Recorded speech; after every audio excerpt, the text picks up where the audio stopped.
Express news కి స్వాగతం. నా పేరు రమ. ముందుగా బులెటిన్ లో హెడ్లైన్స్. తూర్పు గోదావరి జిల్లా పోలవరం ముంపు ప్రాంతాల్లో కేంద్ర మంత్రితో కలిసి పర్యటించిన ముఖ్యమంత్రి. నూతనంగా నిర్మించిన నిర్వాసితుల పునరావాస కాలనీలను పరిశీలించిన షెకావత్ జగన్మోహన్ రెడ్డి.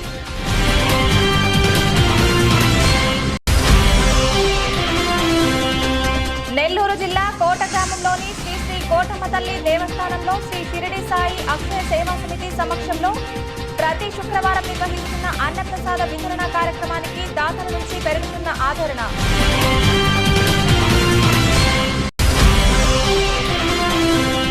విజయనగరం జిల్లా కురపాం మండలం మహాత్మా జ్యోతిరావు ఫులే బీసీ గురుకుల పాఠశాలలో విషాదం. అర్ధరాత్రి నిద్రిస్తున్న ముగ్గురు విద్యార్థులపై కట్నపాము కాటు. ఒకరి మృతి, ఇద్దరి పరిస్థితి విషమం.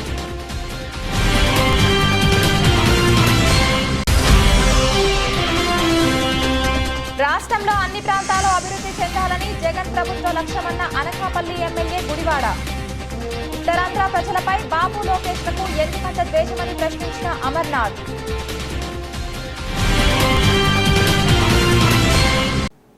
Chittoor DEO doctor V Shekhar ఆదేశాల మేరకు డిజిటల్ కంటెంట్ జిల్లా సమన్వయకర్త నీలకంఠ పర్యవేక్షణలో మారుతున్న పరిస్థితులకు అనుగుణంగా బోధనలో మెలకువల కోసం సాంకేతిక పరిజ్ఞానం అవసరమని గుర్తించి జిల్లా విద్యాశాఖ ఆధ్వర్యంలో డివిజన్ల వారీగా జిల్లా వ్యాప్తంగా 4 డివిజన్లలో శుక్రవారం పీలేరు, చిత్తూరు, శ్రీకాళహస్తి, పుంగనూరు కేంద్రాల్లో డిజిటల్ కంటెంట్ మేకింగ్పై శిక్షణ కొరకు ఆన్లైన్లో నమోదు చేసుకున్న ఉపాధ్యాయులకు ఎంపిక చేసి వారికి ఒకరోజు శిక్షణ కార్యక్రమం జరిగింది. శిక్షణ తీసుకున్న వారు జిల్లాలోని మండల కేంద్రాలకు వెళ్లి ఉపాధ్యాయులకు శిక్షణ ఇవ్వడం జరుగుతుంది. అందులో భాగంగా పీలేరు పట్టణంలో అయ్యప్పరెడ్డి కాలనీ జెడ్పీ బాలికోన్నత పాఠశాలలో ఒకరోజు శిక్షణ కార్యక్రమం జరిగింది. శిక్షణ ప్రారంభం సందర్భంగా పీలేరు డివిజన్ శిక్షణ కన్వీనర్ వైవి రమణ మాట్లాడుతూ రోజుకు టెక్నాలజీ పెరుగుతుందని, అందుకనుగుణంగా ఉపాధ్యాయులు కూడా సంసిద్ధత కావాలని అవసరం ఉందని, అప్పుడే వారి విధులకు న్యాయం చేసిన వారవుతారని అన్నారు. Good morning everyone. నా పేరు YV Ramana, headmaster KVPalli. ఈ డిజిటల్ మేకింగ్లో ఈ పీలేరు డివిజన్కి నన్ను కన్వీనర్గా ఆర్డర్ వేశారు డిఓ గారు. ఆ ఆర్డర్ మేరకు ఇక్కడ మీతో అందరితో కలిసి ఈరోజు కార్యక్రమాల్ని ముందుకు సాగేటట్లు చూడడం నా బాధ్యత.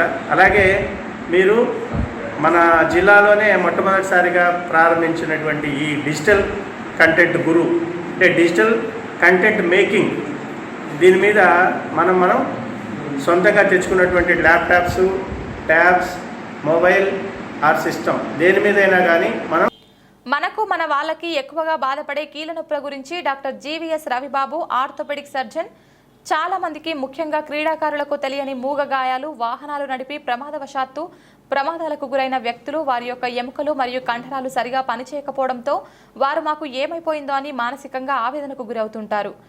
కానీ కీ హోల్ ఆపరేషన్ ద్వారా నయం చేయవచ్చని తెలిపారు.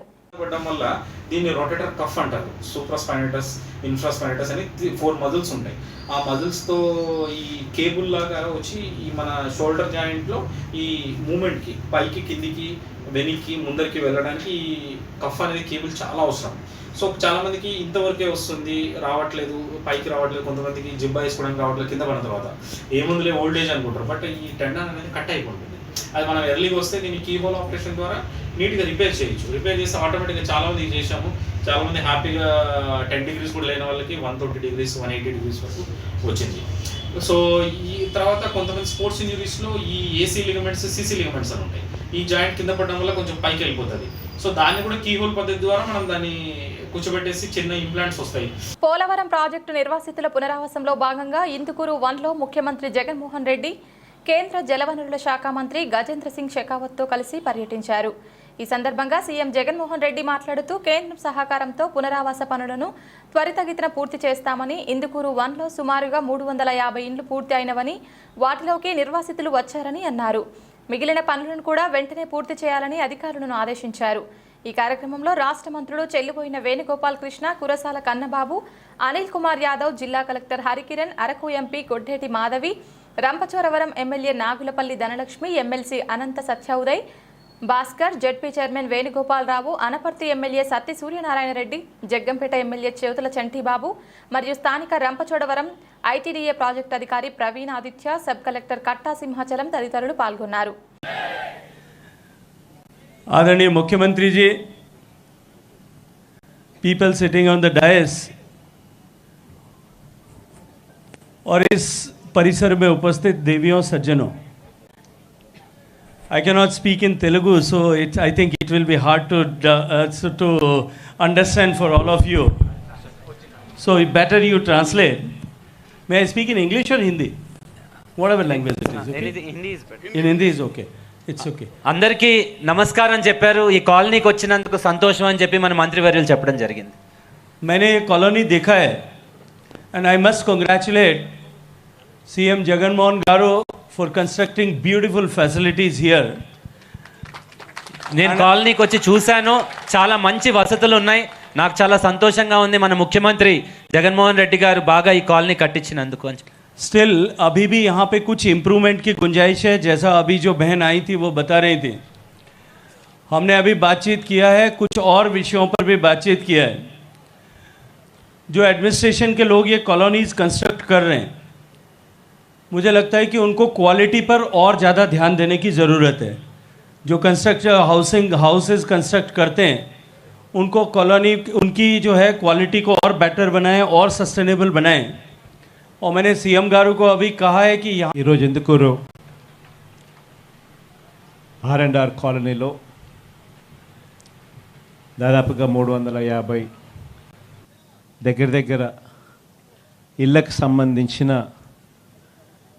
R&R కాలనీని చూడడం, ఇక్కడ ఉన్న పరిస్థితులు, ఇక్కడ ఉన్న విషయాలను, వసతులను తెలుసుకునే ఒక ప్రయత్నం చేయడం, ఇవన్నీ కూడా జరుగుతూ ఉన్న సమయంలో కొన్ని విషయాలను, కొన్ని సమస్యల గురించి కూడా చెప్పడం జరిగింది. అధికారులు అన్ని రకాలుగా కూడా అందరినీ కూడా బాగా పట్టించుకుంటూ చేస్తూ ఉన్నారు అన్న సంగతి తెలిసి చాలా సంతోషంగా ఉంది. అయినప్పటికీ కూడా ఇంకా చిన్న సమస్యలు ఇంకా కూడా కొన్ని ఉన్నాయి. అవన్నీ కూడా రాబోయే రోజుల్లో ఇంకా కాస్త ధ్యాస ఎక్కువ పెట్టి అటెండ్ కావాలి అని చెప్పి కూడా కలెక్టర్లతో సహా ఇంకా సుమిత్ ఇటు వాళ్ళందరూ కూడా ఎవరైతే చూసుకుంటా ఉన్నారో R&R ఆఫీసర్స్ వీళ్ళందరికీ కూడా చెప్తా ఉన్నాను. అదే మాదిరిగానే ఈ పోలవరం ప్రాజెక్టుకు విజయనగరం జిల్లా కురప మండలంలో విషాదం చోటు చేసుకుంది. బీసీ హాస్టల్లోకి కట్లపాము చొరబడింది. అర్ధరాత్రి నిద్రిస్తున్న 3 విద్యార్థుల ముఖంపై కట్లపాము కాటేసింది. పాము కాటుతో విద్యార్థులు అపస్మారక స్థితిలోకి వెళ్లిపోయారు. దీంతో తోటి విద్యార్థులు హాస్టల్ సిబ్బందికి సమాచారం ఇచ్చారు. అప్రమత్తమైన హాస్టల్ సిబ్బంది పాము కాటుకు గురైన విద్యార్థులను 108 అంబులెన్స్ సహాయంతో విజయనగరంలోని ఓ ఆసుపత్రికి తరలించారు. పాము కాటు వల్ల విద్యార్థుల పరిస్థితి విషమించడంతో మిగతా విద్యార్థులు ఆందోళనకు గురవుతున్నారు. రంజిత్ అనే విద్యార్థి మృతి చెందాడు. మిగతా ఇద్దరు పరిస్థితి విషమంగా ఉందని చెప్పాలి. సంఘటనా స్థలానికి జిల్లా కలెక్టర్ కుమారి చేరుకున్నారు. విషయం తెలుసుకున్న ఉప ముఖ్యమంత్రి పాముల పుష్పా శ్రీవాణి హుటాహుటిన ఆసుపత్రికి వెళ్లి విద్యార్థులను పరామర్శించారు. మెరుగైన వైద్యం అందించాలని వైద్యులను ఆదేశించారు.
నాకు ఇలా తెలిసి 5 నిమిషాల్లో బయలుదేరుతున్నాను.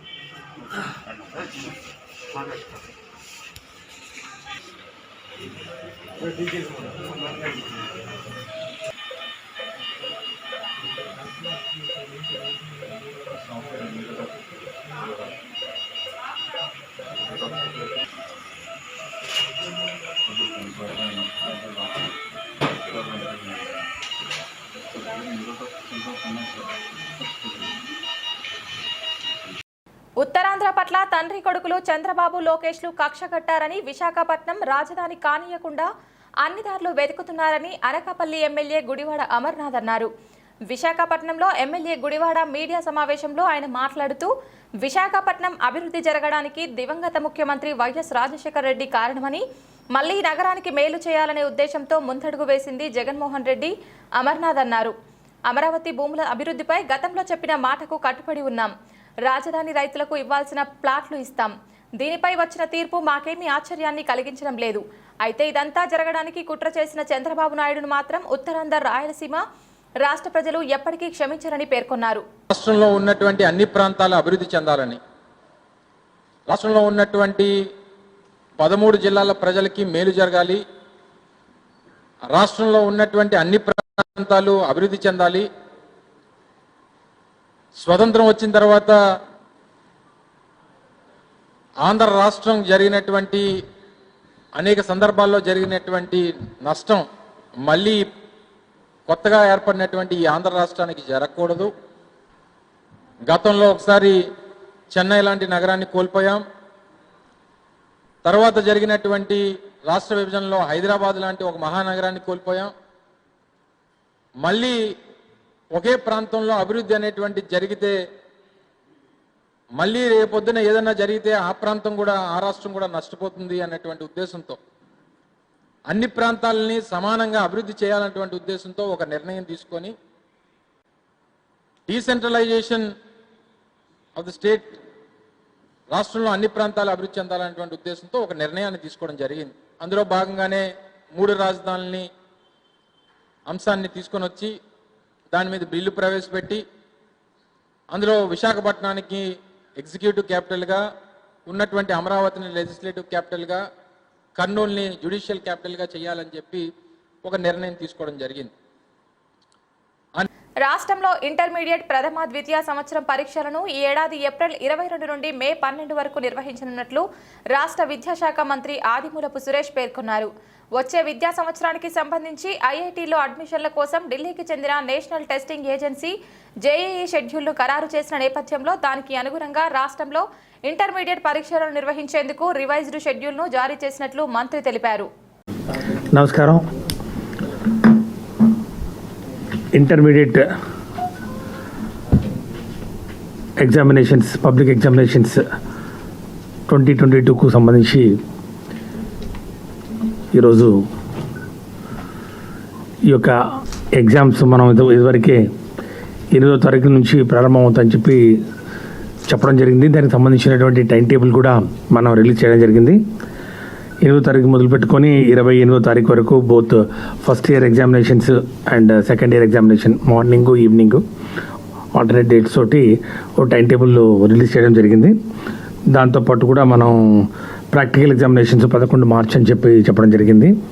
కానీ ఈ నేషనల్ టెస్టింగ్ ఏజెన్సీ న్యూఢిల్లీ వారు, అంటే జేఈ ఐఐటి అడ్మిషన్స్కు సంబంధించినటువంటి ఎగ్జామ్స్ ఏవైతే ఉన్నాయో ఈ ఎంట్రన్స్ ఎగ్జామినేషన్ షెడ్యూల్ రిలీజ్ చేయడం జరిగింది. సో ఈ షెడ్యూల్ ప్రకారం ఈ జేఈ మెయిన్స్ ఎవరైతే విద్యార్థులు దానికోసం ప్రిపేర్ అవుతున్నారో ఐఐటీస్కు మరి అడ్మిషన్స్కు తీసుకోవడానికి ఆ ఎగ్జామ్స్ 16 ఏప్రిల్ నుంచి 21 ఏప్రిల్ వరకు 2 షిఫ్ట్స్లో జరుగుతున్నాయని చెప్పి వాళ్ళు షెడ్యూల్ రిలీజ్ చేయడం జరిగింది. సో దీనికి అనుగుణంగా మరి ఆంధ్రప్రదేశ్లో చదువుతున్నటువంటి విద్యార్థులు కూడా దానికోసం సంసిద్ధం అవుతుంటారు. కాబట్టి వారికి ఎలాంటి ఆటంకం కలగకుండా, ఎలాంటి డిస్ట్రాక్షన్ కలగకుండా ఈ ఇంటర్మీడియట్ పరీక్షలు, ఈ ఎగ్జామినేషన్స్ ఏవైతే ఉన్నాయో జేఈ ఎగ్జామినేషన్స్, మెయిన్స్ ఎగ్జామినేషన్స్ అయిన తర్వాత నిర్వహించుకోవాలని చెప్పి మరి బోర్డు, ఇంటర్మీడియట్ బోర్డు నిర్ణయం తీసుకోవడం జరిగిందని చెప్పి కూడా తెలియజేస్తా ఉన్నాం. బోర్డు మరి నిన్న అత్యవసరంగా కూర్చొని మరి దీని గురించి ఈ యొక్క షెడ్యూల్ ఏ విధంగా తీసుకుపోవాలని చెప్పి వివిధ ఆప్షన్స్ అన్నింటినీ బేరీజ్ వేసుకొని మరి ఎక్కడ కూడా ఎవరికి కూడా ఇన్కన్వీనియంట్ కాకుండా ఈ యొక్క షెడ్యూల్ను తయారు చేస్తూ దీన్ని అప్రూవ్ చేస్తూ ఈరోజు ఆ షెడ్యూల్ను ఈరోజు మీ ముందు ఉంచుతా ఉన్నాను. ఎగ్జామినేషన్స్ సూర్యాపేట జిల్లా హుజూర్ నగర్లోని అఖిలపక్షం ఆధ్వర్యంలో లంబాడి నాయకుల సమావేశం నిర్వహించారు. ఈ సందర్భంగా వారు మాట్లాడుతూ సేవాలాల్ మహారాజ్ను రాజకీయం కోసం వాడుకోవద్దు, పార్టీల ఆధ్వర్యంలో సేవాలాల్ జయంతి కార్యక్రమాన్ని నిర్వహించకుండా లంబాడి నాయకులను, గిరిజన జాతి పోరాటం చేసిన ఉద్యమకారులను గుర్తించాలని బాలాజీ నాయక్ అన్నారు. ఈరోజు గిరిజన జాతి కోసం పోరాటం చేసేటప్పుడు నాయకులు ముందుకు రావడం లేదని ఆవేదన వ్యక్తం చేశారు. జాతి విచ్ఛిన్నం చేస్తున్నారు. ఈరోజు గిరిజనులపై దాడులు, అత్యాచారాలు పెరిగాయని అన్నారు. కనీసం ఇలాంటి గొప్ప మహానీయుల జయంతిలో కూడా గిరిజనులు కలవకుండా పార్టీలు దూరం చేస్తున్నాయని పేర్కొన్నారు. గిరిజన మేధావులు గమనించాలని ఎల్హెచ్పిఎస్ రాష్ట్ర ఉపాధ్యక్షులు బాలాజీ నాయక్ అన్నారు. ఈరోజు స్థానిక హుజూర్ నగర్ నియోజకవర్గంలో మీడియా సమావేశానికి విచ్చేసిన ఎల్హెచ్పిఎస్ జాతీయ నాయకులు వెంకట్రామ్ నాయక్ గారికి, అదేవిధంగా గిరిజన నాయకులు, ప్రస్తుతం హుజూర్ నగర్ నియోజకవర్గంలో మొన్న కౌన్సిలర్గా పోటీ చేసిన మిత్రుడు చంద్రమౌళి గారికి, మీడియా మిత్రులకు ధన్యవాదాలు తెలియజేస్తున్నా. మిత్రులారా, ఏదైతే ఈ 283 సంత్ సేవాలాల్ జయంతి రాష్ట్ర వ్యాప్తంగా గతంలో సంత్ సేవాలాల్ మహారాజ్, సంత్ శ్రీ కబీర్దాస్, సంత్ శ్రీ గాడ్సే బాబా, సంత్ శ్రీ పేరు ముందు సంత్ శ్రీ సంబోధిస్తే సంఘాన్ని సంస్కరించారు. వాళ్ళు సంఘాన్ని ముందుకు నడిపారు. విచ్ఛిన్నంగా ఉన్న జాతుల్ని ఏకం చేసి బంజారాల్ని, దాదాపు 10 కోట్ల మంది బంజారాల్ని ఏకం చేసిన ఘనత ఈరోజు సేవాలాల్ మహారాజ్ది. ఇంకో విషయం మిత్రులారా, ఈరోజు పృథ్వీరాజ్ చౌహాన్ కావచ్చు, రాణా ప్రతాప్ సింగ్ కావచ్చు, మేవాడ్ ప్రాంతాన్ని, ఢిల్లీ సామ్రాజ్యాన్ని ఢీకొట్టి ఈరోజు ఆ సంపదని బహుజనులకు పంచిన గుంటూరు జిల్లా రాజుపాలెం మండలం పెద్దనెమరిపురి గ్రామంలో గత నెల 22న జరిగిన హత్య కేసులో 4 వ్యక్తులను అరెస్ట్ చేసినట్లు పిడుగురాళ్ల గ్రామీణ సర్కిల్ ఇన్స్పెక్టర్ పివి ఆంజనేయులు తెలిపారు. ఈ సందర్భంగా ఆయన మాట్లాడుతూ గత నెల 22న తాటికొండ నవీన్ అనే యువకుని హత్య జరిగిందన్నారు. ప్రధాన నిందితులైన కుర్రా వెంకటేశ్వర్లు, గోపి, కొండలు, శివ యాదవ్లను అరెస్ట్ చేయడం జరిగిందని, వారిని కోర్టులో హాజరుపరుస్తున్నట్లు తెలిపారు. గత డిసెంబర్ నెలలో నెమలిపురి గ్రామ సర్పంచ్ భర్త శ్రీనివాస్ యాదవ్ హత్య జరిగిందని, హత్య కేసులో నిందితులకు ఈ కేసులో నిందితులు కుర్రా వెంకటేశ్వర్లు అన్నదమ్ముల పిల్లలని తెలిపారు.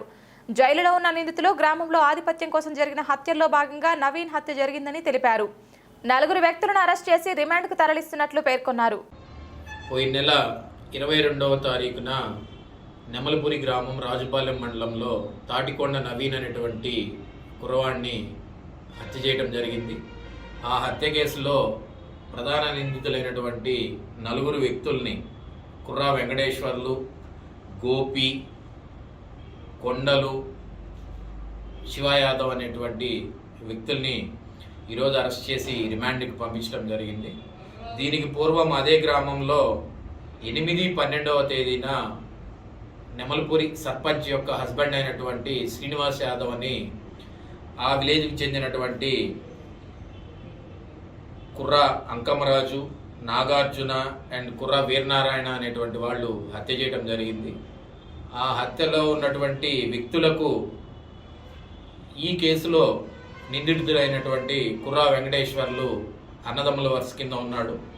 సో ఎవరైతే జైల్లో ఉన్నటువంటి వ్యక్తులు విలేజ్లో ఆధిపత్య పోరు కొరకు ఎవరినోకళ్ళని వాళ్ళ ప్రత్యర్థుల్ని హత్య చేయాలనేటువంటి ప్లానింగ్ జరిగింది. ఆ ప్లానింగ్లో ఈ నవీన్ అనేటువంటి కుర్రవాడిని హత్య చేయడం జరిగింది. దానిలో భాగంగా ప్రస్తుతానికి 4 ముద్దాయిల్ని ఈరోజు రిమాండ్ చేస్తున్నాము. మిగిలిన 3 ముద్దాయిలు సత్తెనపల్లి సబ్ జైల్లో ఉన్నారు. వాళ్ళని కూడా పోలీస్ కస్టడీలోకి తీసుకొని విచారించి వాళ్ళని కూడా త్వరలో అరెస్ట్ చూపిస్తాం.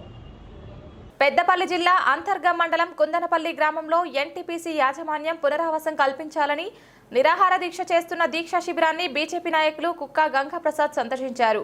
ఈ సందర్భంగా దుర్గా ప్రసాద్ మాట్లాడుతూ కుందనపల్లి గ్రామంలో ఎన్టీపీసీ విద్యుత్ కేంద్రం నిర్మాణ సమయంలో బూడిద చెరువు కోసం 100 ఎకరాలు గ్రామస్తుల దగ్గర తీసుకోవడం జరిగిందని, భవిష్యత్తులో బూడిద చెరువు వల్ల దుష్ప్రభావాలు వస్తాయని, దీనివల్ల అనారోగ్యం పాలవుతారని గ్రామస్తులు గమనించకుండా ఎన్టీపీసీ విద్యుత్ కేంద్రానికి భూములను దారాదత్తం చేశారని అన్నారు. బూడిద చెరువు వల్ల తినే ఆహారం నీటిలో బూడిద వచ్చి నీరు కలుషితం కావడం వల్ల ప్రజలు అనారోగ్యాలతో మృతి చెందారని తెలిపారు. వెంటనే కుందనపల్లి గ్రామాన్ని సురక్షితమైన ప్రాంతానికి తరలించి ఉపాధి అవకాశాలు కల్పించాలని గంగా ప్రసాద్ డిమాండ్ చేశారు. అందరికీ నమస్కారం. ఏదైతే గత 35 రోజుల నుంచి కుందనపల్లి గ్రామస్తులు ఎన్టీపీసీ ప్లాంట్ నిర్మాణం కోసం గత 40 సంవత్సరాల కిందనే ప్లాంట్ ఏర్పడినప్పుడే వారి గ్రామం నుంచి 100 ఎకరాల భూమిని ఎన్టీపీసీ ప్లాంట్ ఇక్కడ వస్తే ఎంతోమందికి ఉపాధి వస్తుంది అని చెప్పి ఆశించి ఎంతో సంతోష భావంతో ఇస్తే వాళ్ళ కడుపులో ఈరోజు మట్టి కొట్టేటువంటి పరిస్థితి ఎన్టీపీసీ యాజమాన్యం చేస్తూ ఉంది. ఎందుకంటే వాళ్ళు 40 సంవత్సరాల క్రితము ఇచ్చి ఇప్పటి వరకు దాదాపు ఇచ్చిన వయసున్న వాళ్ళంతా ముసలి వాళ్ళు అయిపోయారు. వాళ్ళ అనారోగ్యంతో కొంతమంది చనిపోవడం జరిగింది. శ్వాస సంబంధిత వ్యాధులు రావడము, ఈ బూడిద వల్ల ప్రతి ఎండాకాలం వస్తే దుమ్ము లేచి ఇళ్లలోకి రావడము, వర్షాకాలం వస్తే ఆ బూడిదంతా ఇళ్లలోకి నీరుతో ప్రవహించి రావడం అనేది చాలా దురదృష్టకరమైన విషయము.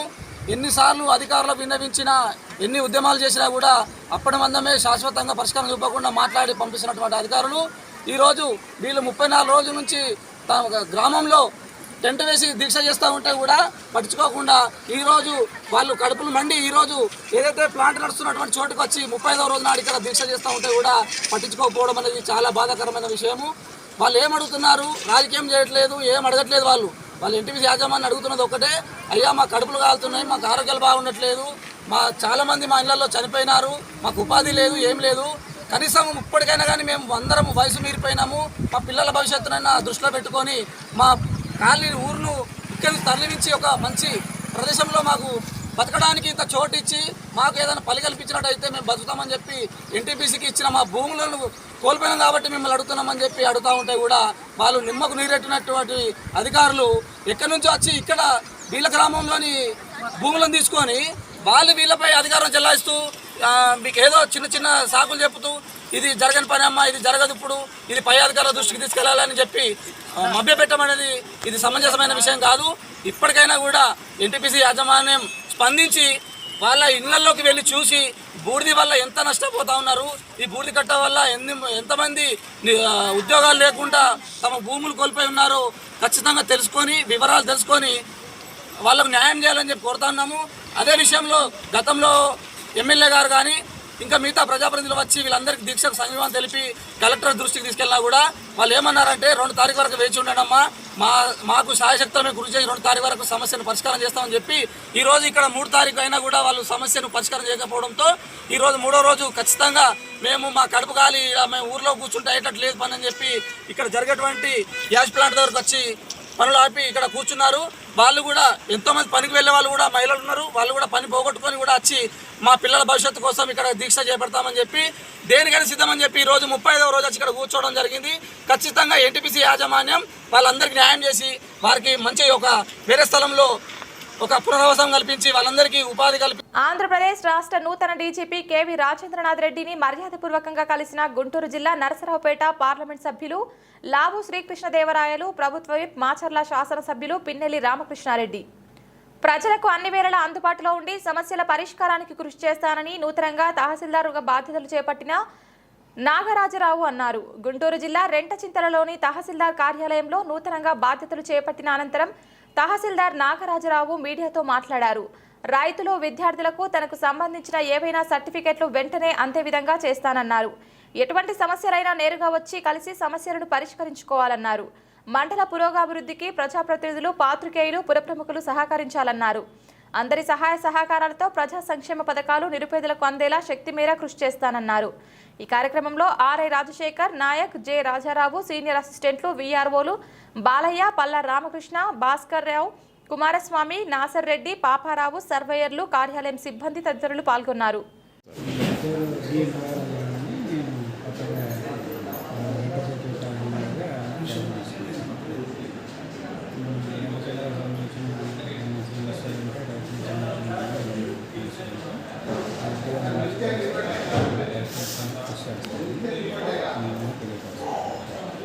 గుంటూరు జిల్లా పిడుగురాళ్ల మండలం జానపాడు గ్రామంలోని జిల్లా పరిషత్ హై స్కూల్లో బడిబాట కార్యక్రమం నిర్వహించారు. ఈ కార్యక్రమానికి ముఖ్య అతిథిగా గురజాల శాసనసభ్యులు కాసు మహేష్ రెడ్డి హాజరై స్కూల్ విద్యార్థులతో మాట్లాడుతూ అందరూ బాగా చదువుకోవాలని, అందరికీ రుచికరమైన ఆహారం పెడుతున్నారా లేదా అని విద్యార్థులను వివరాలు అడిగి తెలుసుకున్నారు. స్కూల్ విద్యార్థులు ఆనందం వ్యక్తం చేశారు. ఈ కార్యక్రమంలో వైఎస్ఆర్సీపీ ముఖ్య నాయకులు, స్థానిక నాయకులు, కార్యకర్తలు పాల్గొన్నారు. బులెటిన్ ముగించే ముందు హెడ్లైన్స్ మరొకసారి. తూర్పుగోదావరి జిల్లా పోలవరం ముంపు ప్రాంతాల్లో కేంద్ర మంత్రితో కలిసి పర్యటించిన ముఖ్యమంత్రి. నూతనంగా నిర్మించిన నిర్వాసితుల పునరావాస కాలనీలను పరిశీలించిన షెకావత్ జగన్మోహన్ రెడ్డి.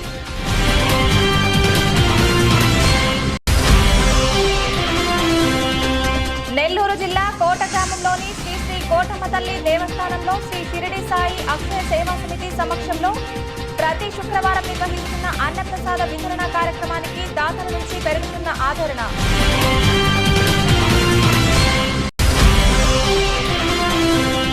విజయనగరం జిల్లా కురపాం మండలం మహాత్మా జ్యోతిరావు ఫులే బీసీ గురుకుల పాఠశాలలో విషాదం. అర్ధరాత్రి నిద్రిస్తున్న 3 విద్యార్థులపై కట్నమాము కాటు. ఒకరి మృతి, ఇద్దరి పరిస్థితి విషమం.